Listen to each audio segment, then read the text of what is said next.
এই মামলায় যারা জেলহাজতে ছিল তারা জামিনে আছে। শুধু ইমন সাহেব জামিনে, উনি কারাগারে আছেন। যদি ওনার আরও অনেক মামলা আছে, এই জন্য আমরা জামিনে আবেদন করিনি। এবং এই মামলায় সাক্ষী শেষ হয়ে গেছে। মামলা যুক্তিতর্ক একটা অন্য আদালতে শুরু হয়েছিল, যদি আদালত বদলি হয়ে যাওয়ার কারণে মামলাটা জাজমেন্ট দিতে পারে নাই। আবার নতুন বিচারক আসছেন, আমরা নতুন বিচারকের কাছে নতুন করে আমরা আর্গুমেন্ট শুরু করব। তো যা এভিডেন্স আছে আমাদের একদিনে মোটামুটি হয়ে যাবে, কারণ এখানে খুব একটা বেশি সাক্ষী নাই। অনেক সাক্ষী আনতে পারে নাই, মারা গেছে, খুঁজে পাওয়া যায় না, সাক্ষীর সংখ্যা খুবই কম। তো আমরা আশা করছি রাষ্ট্রপক্ষ যদি বেশি সময় না নেয়, আমাদের আসামি পক্ষ থেকে একদিনে আর্গুমেন্ট করলেই হয়ে যাবে। এবং এই মামলা আমি সানজিদুল ইমনের পক্ষে মামলাটা করছি। এই মামলায় কোনো সাক্ষীরা ওনার কাছে অভিযুক্ত সাক্ষী বলে যায় নাই।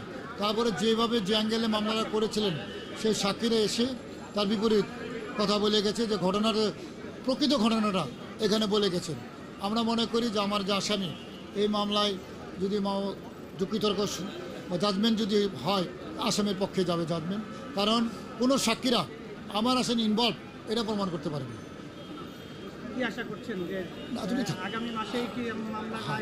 এই মামলাটা যদি আমাদের জাজমেন্ট আর্গুমেন্ট গতকালকে আগামীকাল যদি শেষ হয়ে যায়, তো বিচারক আমাদের আইন যেটা আছে সেটা 15 দিনের মধ্যে জাজমেন্ট দিতে হয়।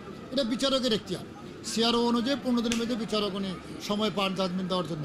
এটা বিচারকের এখতিয়ার। বিচারক কতদিন পরে জাজমেন্টটা দিবেন সেটা বিচারকের এখতিয়ার। তো আমরা মনে করি 15-20 দিনের মধ্যে জাজমেন্ট হয়ে যাবে।